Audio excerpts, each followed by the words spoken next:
Today, we have a little bit of a different episode for you. I'm going to be passing it off to a wonderful new host, Lacey Peace, who has been in the podcast world for quite some time. I've just been obsessed with storytelling from as young as I can remember.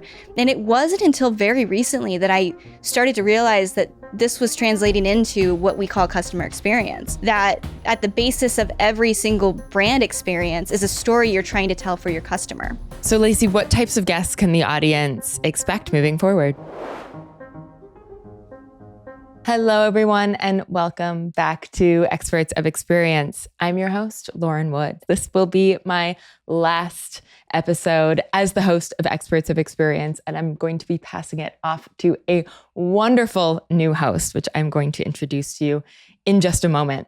And before I do, I just wanted to say this show has been an incredible, incredible gift to me in enabling me to dive deep into the world of customer experience, far deeper than I have ever gone before, and speaking to some incredible guests to really illuminate not only what is customer experience in terms of a department or a function, but really how can leaders live and breathe a customer experience mindset that truly creates meaningful connection with their customers, no matter the type of business. It has been truly my greatest pleasure to host this show, and I am so excited for it to take its next phase. And so today we are going to introduce you to our new host, Lacey Peace, who has been in the podcast world for quite some time, helping to create over 35 shows and reach over 45 million listeners as a part of the Mission.org team. And for those of you who may not know what Mission is, it is a media network that produces incredible podcasts. Go and take a look at the other shows that they produce. Lacey is the perfect person to take the stage with this show because she has been in deep with how brands can truly position themselves authentically to their audience, which, as we all know, is a key element to a great customer experience. And Lacey also manages the relationships between Mission and all of their brands. So she knows the deal. Lacey, it is so great to have you. Thank you so much, Lauren. What a fantastic introduction. And I really, really appreciate you handing this over. Like, I feel like I can't live up to the legacy you've created for this show. I'm going to give you some quick numbers before we keep going. And I told you at the beginning that I wanted to surprise you with these numbers because I think you might be a little blown away. I have the luxury of working behind the scenes on this show for the last year and a half. And so I've been able to accumulate a little bit of data here. We've had 2.5 million plus downloads in the time that you have been here, Lauren. We've recorded more than 75 episodes.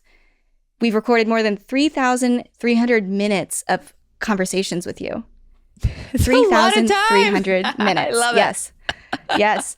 And we've created 675 plus pieces of content from this show alone. So Lauren, like, massive kudos to you. I'm surprised you haven't lost your voice, to be honest, without how many episodes you've been hosting. I love it so much. And I think that just as I'm hearing that, when we started the show, customer experience, like, it was kind of a question mark of like, is this a show that people are going to be interested in? Like, it's a passion for myself and you and the team at Salesforce. Like, we all are obsessed with the topic, and we know that people are obsessed with the topic, but it's just not something that, at least for me, I see talked about that often. And I really wanted to make this show something that puts the concept of customer experience on a stage, because it's so important and it's at the root of every business, whether we want to acknowledge it or not. Our customer experience is ultimately where we build trust with a customer and we build lifetime value with a customer.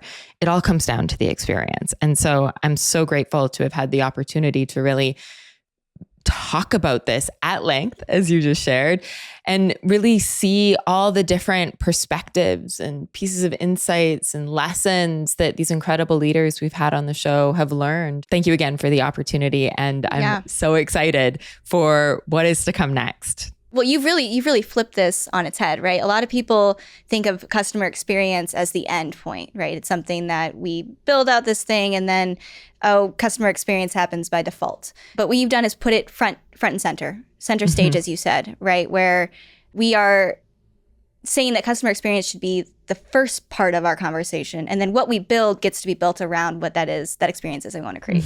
So I think it's something that's been needed. And yeah, I'm just really, really grateful that I get to continue this. Lacey, I would love to give the audience an opportunity to get to know you a little better. And so my question for you is, what first drew you to the concept of customer experience and acknowledging that customer experience involves the brand, it involves conversations? What is interesting to you?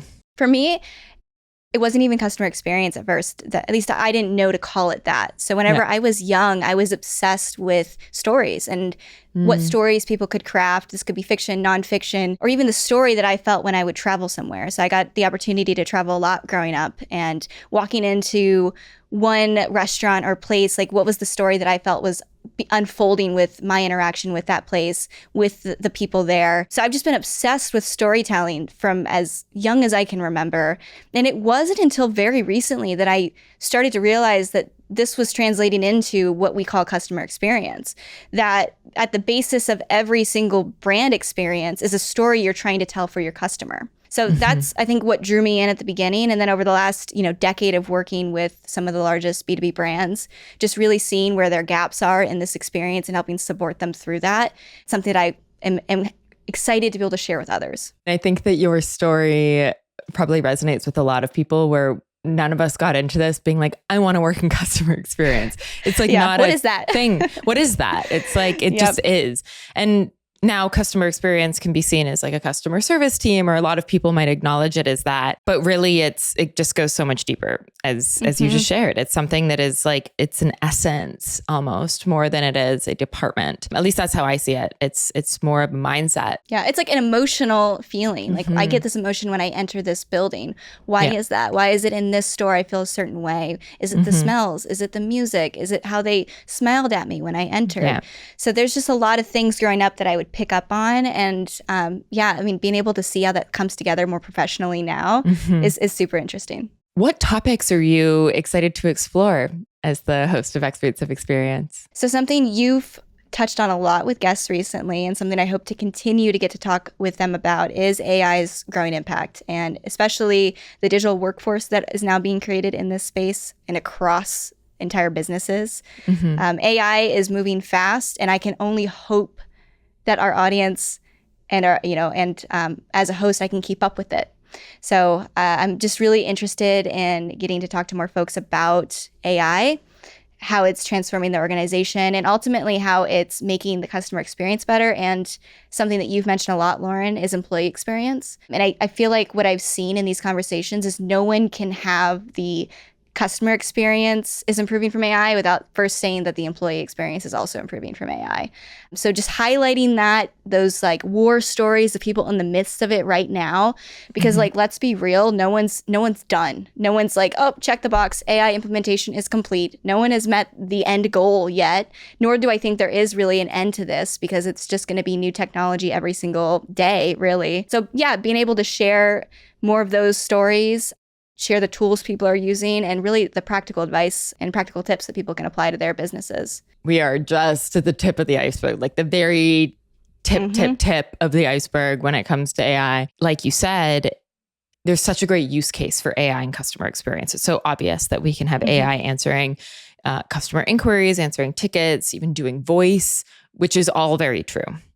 But if we look at it from the perspective of the employee's experience, if we're enabling employees to spend their time on higher value activities, it's actually really beneficial to their experience. And if we look at it through that lens, then we can start looking at, okay, how do we enable our employees to spend more time on the most important things, which means reducing time on the things that are just cumbersome? How can we empower our employees to get the right answers from our knowledge base quickly, to answer emails faster? We can look at it from an efficiency standpoint, but I prefer to look at it from a employee experience standpoint. Well, and the thought that I have too with all that is a lot of people hear AI and they think like cold and like tech, and it's not human, it's not friendly, it's just this tool. I think the smartest organizations aren't just implementing it as this tool, right? They are also figuring out ways to keep it human and to like make that interaction still feel like, oh, I can feel the soul of the company. Like I know it's an AI tool, but like the soul code of the company has been embedded into this thing in a way where like I'm laughing talking to you or I'm smiling talking to you. So it's definitely changing what it means to have a brand experience. It's changing what it means to have an employee experience.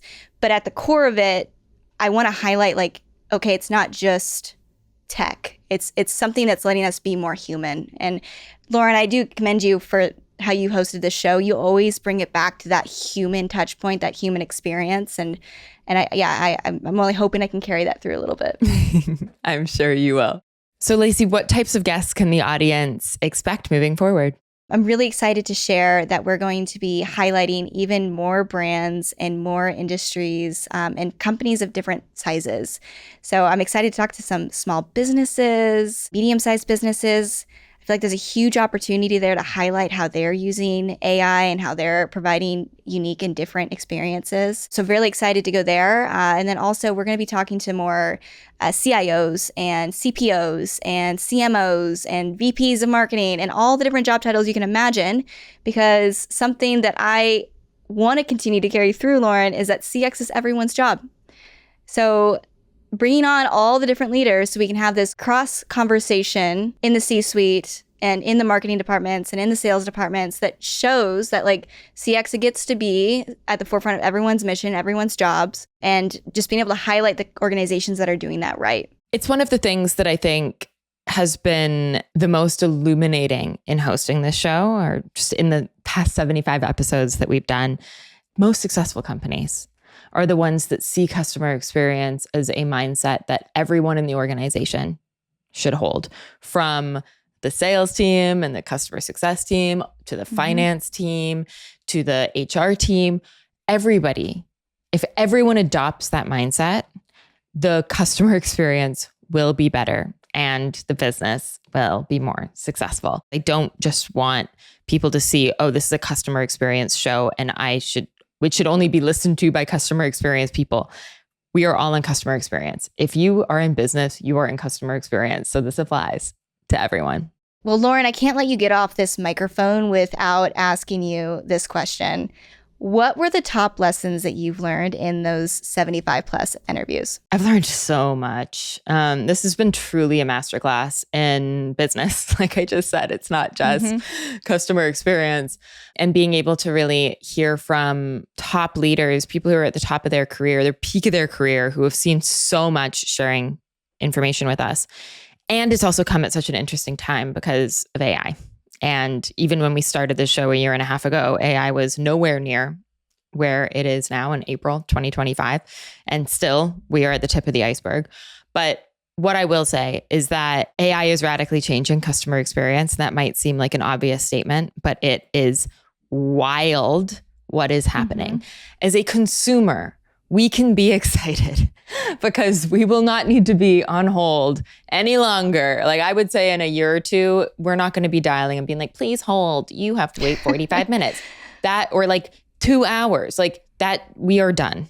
We are done with that. We can now have the phone answered immediately. It will be an AI. It will speak to us as a human, and we will be able to get a large portion of our problems solved in that way. So like that is exciting. From a, customer experience standpoint that goes beyond that, brands have now the ability to understand us so much better. The insights that they can glean from any interaction that we're having with them can now be processed. We can take that unstructured data and process it, and brands can get a lot smarter about what is actually in our best interest. And it is something that a brand needs to choose to do. It is something a company needs to choose to do, but the opportunity is there. And I'm just so excited about that aspect of it, because as someone who's worked in customer experience my whole career, I am constantly spending a ridiculous amount of time. Like before a year ago, I would spend so much time gathering insights to then go to the product team to say, hey, customers care about this. Like we don't need to do that anymore. Now it is data that is processed and we can share it effectively. The other thing that we've talked about this quite a bit, but my second lesson would be that customer experience is not a department. It is a mindset. And I want to hammer that home so much. Like, I don't even think we should talk about customer experience as purely customer service anymore. It is doing it a disservice.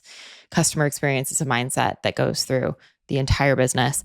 And it's really the leader's job, the CEO, the COO, really any leader, but those leaders especially have to see this fact.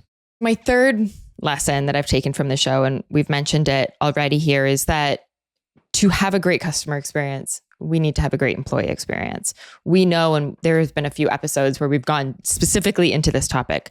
The episode with Joey Coleman was one, also with Tiffany Bova, two thought leaders in the space who are deeply connected to the connection between the employee experience and the customer experience. And what we know is that if employees feel safe, if employees feel supported, if employees feel engaged in their work on a day-to-day basis, they will pass that on to the customer. Customer engagement is very, very, very difficult to create without employee engagement. And to take it one step further, and how do you create a great employee experience? It really starts at the top. It starts with the leadership team believing that we need to create a great experience for our employees in order to create a great experience for our customers and have a thriving business as a result. And so it's actually what has inspired me to dedicate myself fully to executive coaching and team facilitation, which is something I've been doing for many years, but it's now taking the forefront of my work, because anytime I've gone into a company to consult with them about their customer experience, it ends up coming back to the leader. And how is that leader leading their team? Are they leading from a place of anxiety and fear, or are they leading from a place of calm power? If you're having challenges with your customer experience, the first and best place to look at is yourself. I love that point you made about leadership being at the core of this, Lauren. I was speaking with an executive about this. Part of their AI implementation process was to basically acknowledge that they don't know anything. And so can you imagine this like table of C-suite leaders looking around at each other and saying, we don't know anything. How do we change that? And like, how do they humble themselves from this like position of, I've been an expert in my field for 20 years and now I don't know anything. So I think I'm hearing that a lot from people across the board. I'm hearing it in IT, sales, marketing, etc. Everyone is saying the same thing, that you need to put on this cap of, I don't know anything and I'm just completely rewriting the script. I'm rewriting the playbook. In fact, the playbook is just going to be changing every day. So like there is no playbook anymore. And it comes back to that leadership mindset that you've mentioned about how if the leader isn't willing to humbly say, oh, I don't know what's happening, or isn't willing to take full, authentic ownership of the customer experience is failing, it's my fault. I think that's where we start to see these gaps happen in how these organizations are implementing their new processes. Completely. The nature of AI is we will not know. We do not know the answer. No one knows the answer. There is no right answer. The only thing we can do is to be curious. We have to be curious. And I think a curiosity mindset as we enter into this AI world is essential, because there's no right answer. So let's ask questions. All right, Lauren, I've got something fun for you. We are going to do the lightning round, which I know you've done with every single guest up to this point. So we're putting you in the hot seat and asking you a few of the questions that you've asked guests in the past. The first question I want to ask is, what piece of advice would you give any CLEX leader? When you're thinking about improving your customer experience, it's important to also look at your leadership and look at the space that you're creating for your team and your customers. And I mention this all the time, but the thing that I think is just so incredible about the topic of customer experience is that we're thinking about the humans doing business with humans. And so like, come back to that human element of what it is that we're focused on. Of course, the metrics matter, the money matters, the KPIs matter. But how are the humans experiencing whatever it is you're doing? All right. This other last final question that you've asked every guest, and I love hearing at the end of every episode, is what's a recent experience you've had with a brand that left you impressed? I'm so happy to finally be the one receiving this. But then as I was like, I know she's going to ask me this question. And I started thinking about it. And the first thing that came to mind is most experiences that I'm impressed by are so easy that I forget about them, which is actually kind of the goal, is like for a brand to just be like smooth and like not in my face and annoying. Like that is a goal, but there is always appreciation for the surprise moments, the wow moments. And I recently had one when I was staying at a hotel in West Hollywood in LA. And it was at this hotel called Petit Hermitage, which is it's a one-of-a-kind hotel. It's not a chain. There's just this one. And it is a creative expression. It is a pure piece of art. It's been around for like 15 years and still Friday nights, there's like a lineup out the door. Everyone wants to be there. It's the coolest place in town. And the thing about this hotel that just I'm inspired by time and time again is that the property itself is not new and fancy.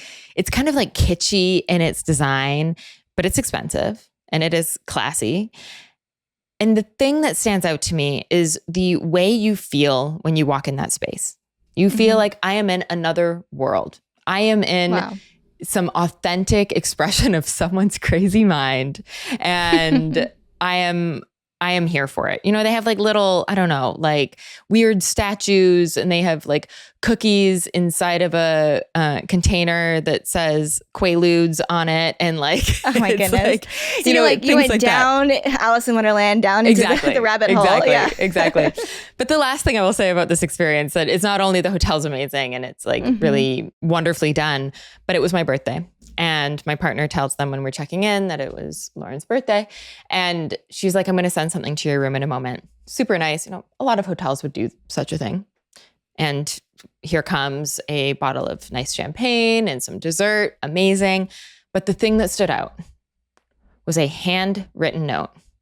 And it was not a happy birthday, Lauren, written on a card. It was like a 6-sentence letter of appreciation written by hand. And I was like looking at it under the light. I'm like, is this actually handwritten, or did they like have AI write this and like print it out? You know, they have companies that do that.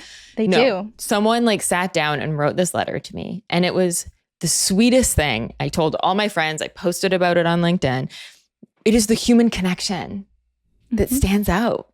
And that's where AI is amazing at taking off the work that is not that important so that we can focus on the important thing. That human connection, the way that humans feel. And I felt so special and so well taken care of. I love that story. What's cool about it too is that the folks there at the front desk felt empowered enough to give you that gift and take the time to write the note. Yeah. They know their leadership isn't going to come say, wait, why'd you spend the time doing this? Like they knew that this was something that was important. So totally. I love that. And I love that. They also know that like no one's probably checking to make sure that they wrote 6 full sentences, you know? Right? Like yeah. They could have just written like, you know, throw in the towel, like happy birthday, Lauren. So glad you're here. But like, happy B-Day. Exactly. They took the time, and that shows exactly as you said, that their experience is an empowered experience, and they want to create excellence for their guests because they probably feel well taken care of themselves. Wow. Okay. I know where my husband's taking me next time we have an anniversary. This place sounds amazing. Definitely check it out. It's incredible. Yeah. Well, I guess this is the end of our show, so I will close it out for us. And I just want everyone who's listening, I know that there are some of you who listen to this episode or this podcast all the time. And to those of you who have, I just want to say a massive, massive thank you for your support. Thank you for reaching out and sharing your questions and your encouragement. It's been, like I said, the greatest pleasure of my life to host this show. And you are all in wonderful hands with Lacey here. And the future is so incredibly bright for the topic and the conversation of customer experience. So thank you, Lacey, for taking over. And I can't wait to keep listening. Thank you Lauren, I am so excited. And thank you so much to the audience for creating such a space for us to be able to have these conversations. All right, see you guys soon.